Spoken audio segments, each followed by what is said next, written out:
Hello Internet, I'm Hugo. And I'm Jake. And this is Unpopular Culture, and today we're here to talk about Ant-Man, the newest in Marvel's line of cinematic adventures. That was a good ad for it. Was it? Cinematic adventures. Oh, good.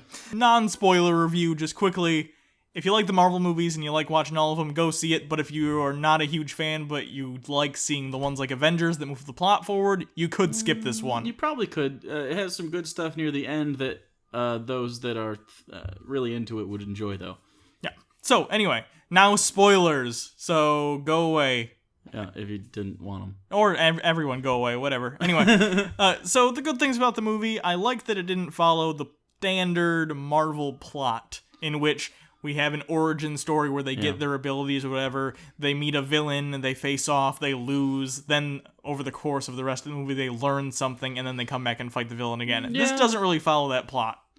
I liked it, especially because it was Paul Rudd, who's sort of an everyman. Yeah. A good-looking everyman, who's almost 50. Did you know that? I did not know that. Yeah. I'd guess he's in his late 30s, early 40s. Good for him. Good looking. Paul Rudd was alright. He was pretty good. I'm more excited that he's going to be in this larger universe than I enjoyed him in this movie, because I thought he was actually a little underutilized. I think so, too. The second thing that I really liked, Michael Douglas. Michael Douglas was fantastic, and that's just because I like Michael Douglas. He's really good in everything, and I thought as far as a Hank Pym in the Marvel Cinematic Universe, I'm glad it's him. It fits really well. He has that amazing Michael Douglas voice, which just makes him sound like an Ant-Man. Yeah, he can also do angry well, which if you know anything about Hank Pym, necessary. Talking about him, they had a fucking amazing effect at the beginning of this movie. People are talking about it a lot, actually. The first thing I looked at, like the first news article that popped up on Google when I looked for the IMDb list for this review was, holy shit, did you see that effect? Yeah, if you saw the movie, you know, but at the beginning there's a scene that takes place like in the 80s, and it's young Michael Douglas,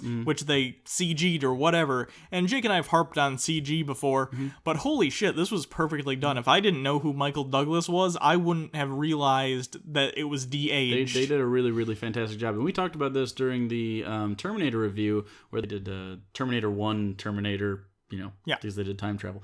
But this is so vastly superior. I mean, this is really fucking amazing. So that was cool.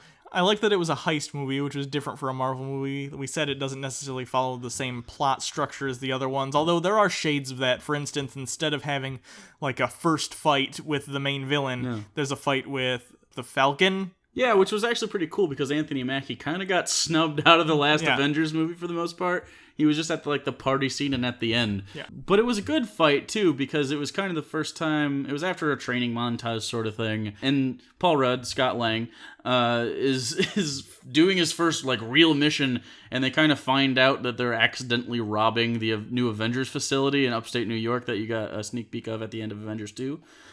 And it was just a really cool fight because we haven't seen this shrinking sort of size thing ever.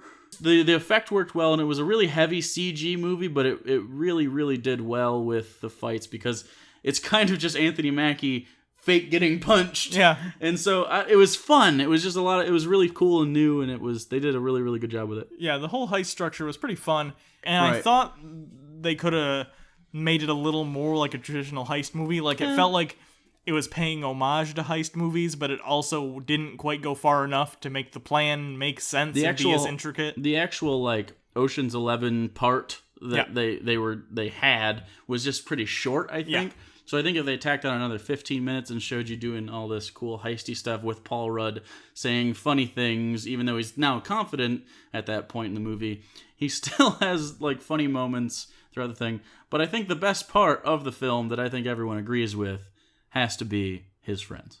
His friend Luis, who's played by Michael Pena, is just hilarious in this movie. And great. A thing that he does is he tells stories from his perspective, and it really cuts between different scenarios he's in, and he describes things. Fantastic. And he basically voices over the people in his stories. Very funny. That was probably the funniest bit in the movie. The thing is, this movie was originally written and being, the creative head of this was going to be Edgar Wright. And if you don't know him, he's done some movies like Shaun of the Dead, Hot Fuzz, that kind of thing. Very funny guy. And I can feel shades of that in this movie, like the things with Michael Pena feel like something that could have happened in Shaun of the Dead, with these quick cuts and the very strange personality, like he's just quirky jokes, you know what I mean? Like he's just a weird guy. And I wish there was more of that. And I understand he left because of some differences with Marvel. He kind of wanted to do his own thing, and Marvel wanted to put a lot of those references and stuff in, which I understand they kind of need to at this point. But at the same time, I feel like this movie is a little lacking for the parts where sometimes it's really funny, and it's clearly something he came up with, and then other times it's kind of funny. It's just not as funny as the things that it seems like he wrote. Yeah, and I don't know how much of it he was responsible for, but it definitely had, like, weird ebbs and flows of really, really good dialogue and then pretty dry dialogue. Yeah. So I think that was just the disconnect between the two writing styles, then they tried to smash them together. And it's not a disaster by any stretch. No, it works. But you can definitely tell, especially near the end of the movie, they stop getting as good. Yeah. Which is actually kind of the part you want to be the best, but the rest of it was good enough to carry it through. And the climax fight was good, so it nothing was really bad. It just stopped excelling at the stuff it was doing good at through the first 2/3. I'd say the first quarter of the movie's good. It's very interesting, very funny jokes. The second quarter is boring. It's just like a training montage. It's pretty boring. And then the last half is actually pretty good, too. It's just that it feels like there's a dead part of this movie where not a lot happens. Like, between him getting arrested and them going to the Avengers facility, it feels like not a lot happens. There's a training montage, but it's not that particularly interesting of a training montage. Yeah. It felt like they were like, oh, how are we going to fill time? We need a training montage. And again, nothing's bad. I wasn't like, oh my god, this sucks. I was like, oh, well, training montage. What they did is they sprinkled in a few jokes here and there to kind of pique your interest. And Evangeline Lilly, who is the woman in the trailers that you saw, like, here's how you throw a real punch, who is also of Lost fame, she did a good job. Her character was a little weird, and I didn't really get it a lot. Like, I don't know. Her and actually the villain were the two weakest, but I think what they were going for, the villain, which is Corey Stoll, which he plays Yellow Jacket and Darren Cross. He's the bald guy from House of Cards. Yeah. If you hadn't seen that, it's a really, really good show. And he's a really good actor, and when he has his big moments, he does a good job, but I don't know, they just didn't establish kind of his thing, and I think what they were going for is really eccentric, weird, millionaire genius who thinks a lot of himself, and they just didn't give you any scenes with just him alone by himself to get you to the point where, oh yeah, he's actually crazy. And they kind of do some establishing stuff like the suit or the fuel that they use to make the suits shrink, makes you go a little crazy. But they never really, I don't know, they didn't give him enough to make him a really, really effective villain. I'll give him this. Compared to other Marvel villains, at least his motive kind of made sense. It's still not a strong villain by any stretch, but I kind of get where they're coming from, even besides the craziness that the PIM particles, which is the fuel or whatever, the chemical that makes stuff shrink. He also was kind of snubbed by Hank, who was his mentor, so I kind of get it. Yeah, but it was like really, really heavy-handed. Like they didn't build up any sort of rapport about that. Like the audience is just told about it and never shown. It's like they have a little bit of a conversation, but again, it's a lot of it's spoken. Like he's like, "Why did you abandon me?" Like we didn't get any sort of view into that at all. So it doesn't feel as genuine as it probably would if we had like 10 minutes of character building for that particular character. Yeah. That said, once he gets into the Yellow Jacket suit and stuff, the fight is really, really cool. The fights are very good. The fights are one of my favorite parts of the movie for sure, because the CG works. It's like, if you look at it, it's CG, but because all the environments in those scenes are generally also CG, or at least doesn't take you out too much. No, it's fine. There's definitely a disconnect. Iron Man, kinda. Because Iron Man is all sorts of CG, and then you get the inside the mask view of, I actually wanted to talk. I'll talk about that when we get to the things that didn't work very well, because I did want to talk about something with that. But the fights were all very cool. The growing, shrinking looked good, and the microverse, which we get at the very end, looked interesting. Overall, the good stuff is good, and it's worth seeing. Now, with that said, there were problems. Oh, yeah. And I want to talk about those. When we're talking about the suit itself, there was a huge disconnect, at least for me, I don't know if this is the same for other people, between Scott and when he's Ant-Man in the suit. And I agree. He kind of like gets, it's very Man of Steel. Kind of. Where he kind of, he's much more confident and not your everyman anymore. He's kind of like, I can do this. But then he'll have moments where he takes the helmet up, like he takes the visor up a little bit, and then he'll be back to regular Scott for a second, and then so it was kind of weird to. And it's not even. I'm not even just talking about personality wise, but I think that was there, and you could maybe argue it's because he's a professional thief, and when he's doing his job, he's doing his job. But when I saw Ant-Man fighting, I never thought to myself, yeah, that's Scott in the suit. It felt like a different character, even though, yes, consciously, obviously, I know it's him. I just didn't feel. I can get that. And here's the thing. I think Iron Man could have had that problem too, but what I think helps that is with Iron Man, you have the shots inside the suit where you see his face in it. I think that helped bridge the gap, and I'm not saying to do the exact same thing here because I don't think it would work. And I think they tried their best, again, with the scenes of him taking it off so you see his face in the mask and stuff. Right. I think he should have been sloppier at it. Maybe. Because I don't know. He's not very good at it during the training montages, and you talked about this before we went and saw it. It's like he's just trying his best, and he's, kind of fucking up here and there, but he's doing all right. And he just seems really like his first fight is against an Avenger. Yeah. And he does really well. And he beats the shit out of him, basically. Sort of. I mean, he has his problems at first, but he uses his ingenuity, and he kind of like his thing is kind of like he MacGyver's stuff. Yeah. Which they don't really establish later on in the film, which I thought was interesting because his first heist, which is actually stealing the suit from Pym, has this really cool like. We use cold to expand the metal, and then the metal will pop off, and we can get into this safe, and he knows a bunch of different stuff, and then he makes Falcon's pack thing malfunction, which I thought was cool. But it just felt like he was way too good at being Ant-Man initially, and maybe that's just because they gotta. Yeah. But still, it did. It felt a little off. Like we said, some of the parts of the movie are boring. This is the lowest budget movie Marvel's ever done. And the CG, while it does look really good, it does kind of show in the fact that it seems like half of the movie took place in Hank Pym's house. Yeah. Which is fine. It still worked for the most part, but at a certain point, it's like, wow, we're still in his house doing this training montage and learning and expositing, and it just felt like it was there for too long. It felt like they were like, we need to fill up a movie, but we only have this much money. They're really lucky they had Michael Douglas. Yeah, if it was anyone else, that wouldn't have worked, and it would have been super boring. He's interesting to listen to at the very least, and I believe when he's saying things that he believes in what he's saying, you know what I mean? Yeah. I did like that they made fun of the really ridiculous ant being a superpower thing, because Paul Rudd is kind of your viewer looking in on the absurdity, and he makes a lot of jokes about this is dumb, but it works, and he kind of buys in at the end just like the audience does, so I liked that. But the thing about Michael Douglas's character, he took it really, really seriously, and so did his daughter. Yeah. So it kind of like had this weird feel to it. The whole relationship between Hank Pym and his daughter was a downside. None of it felt really good. None of it felt natural. Her character was the stock.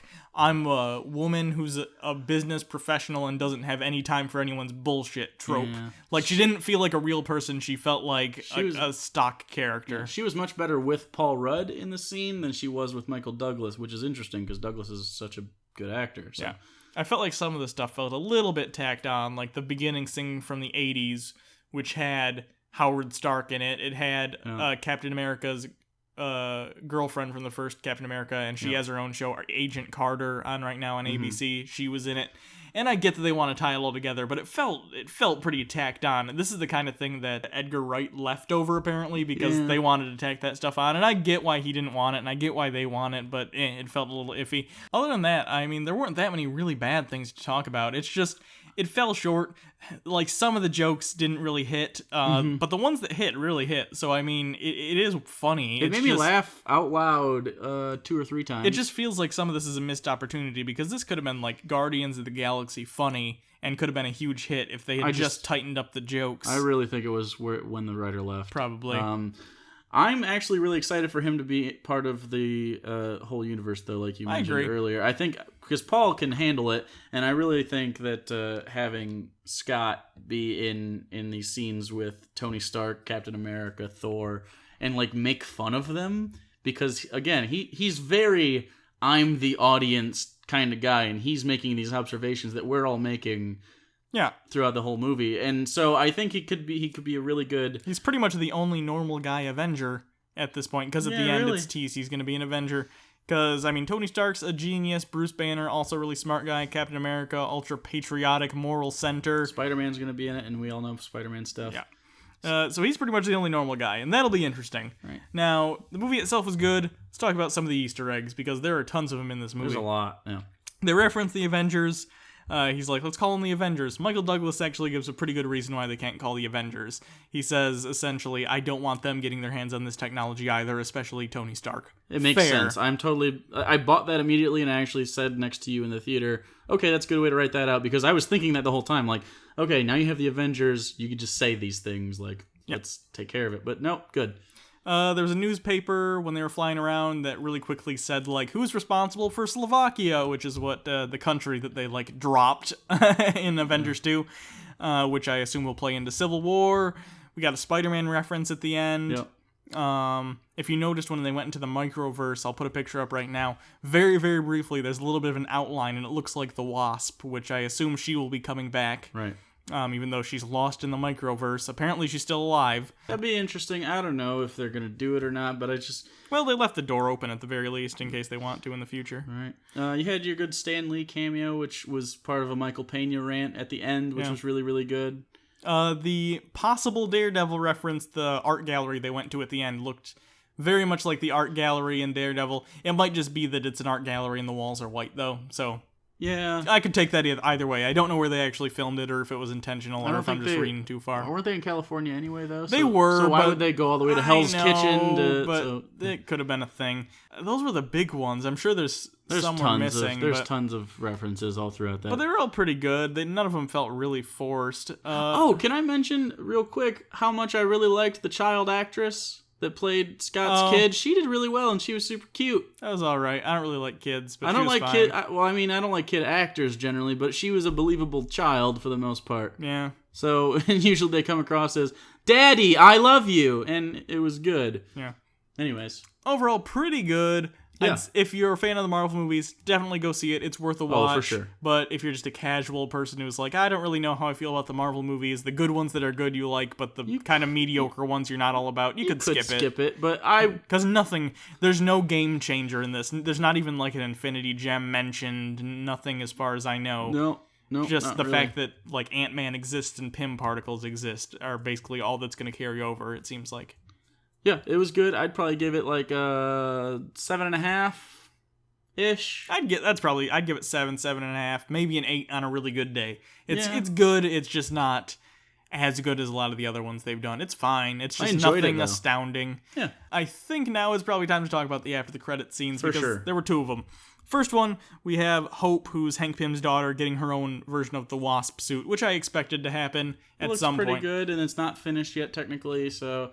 Yeah, I expected it too. She did fine, like I said. I just don't think that her and Hank's relationship are something that we should ever explore again because it was really dry. Yeah, maybe they'll get it better next time. Who knows?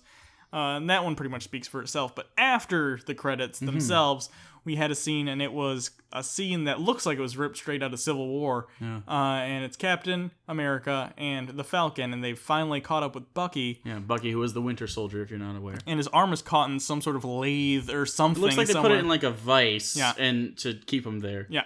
And they say, we wish we could call Tony. And they say something about the Accords will never let him, which I assume plays into Civil War. Right. I don't know if the Accords are just a list of rules that the government passes, or if it's like an actual organization that's going to be set up and stopping them.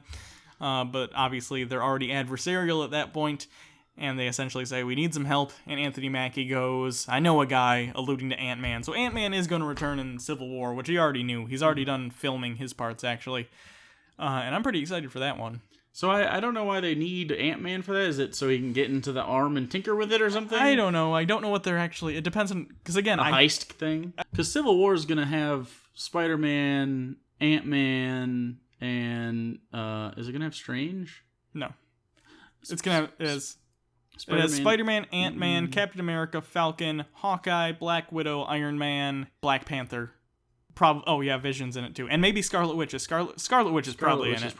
That wouldn't shock me. Pretty much all the new Avengers, right? And all the Avengers pretty much minus Thor and Hulk, as far as we know, because Thor is busy doing his movie. Well, what I'm saying and Hulk did whatever he did at the end of Avengers 2. Well, because you have so many people, I think it's going to be like a split up sort of thing and group off. And I think Ant-Man and Spider-Man are cool to split off with because they have similar skill sets, and I think having an Ant-Man Spider-Man heist would be rad as fuck. I don't know how much. I think that's actually a really cool idea, but I don't know how much Spider-Man's going to be in the movie because I don't know either. They only recently cast him, and they've said he isn't going to have as big of a role in the movie as he did in the Civil War comics. So I don't know, but I'd love to see that. That would be very cool, but I just don't know. So other than that, that's it. That's pretty really good. Pretty good movie. Excited for Civil War and the next couple movies they have coming up. I think Doctor Strange is going to be really good. Cumberbatch. I do like me some Cumberbatch. I'm interested in what Spider-Man's going to be like, but we've gotten 2 Spider-Man already in the movies. At least we're not going to get an origin. Yeah, that's good. They're skipping it. I don't need any more Uncle Ben in my life. And we get Black Panther and some other stuff. And then Infinity War. I really think Civil War and Strange are going to be our next really, really good ones. And then we're going to have some middling. And then Infinity War is going to be really, really good. So I guess that's it. No good trailers this time. We just saw ones we've seen a million times. Star Wars was the best one. We saw the one about... I'm sick of seeing the one with the people getting trapped on Mount Everest. We get it. You're on a mountain. Whatever. Shouldn't John Connor just call like a Terminator to help him or something? White people extreme sports. So anyway, thanks everyone. Until next time, I'm Hugo. And I'm Jake. And this has been Unpopular Culture, looking at Ant-Man.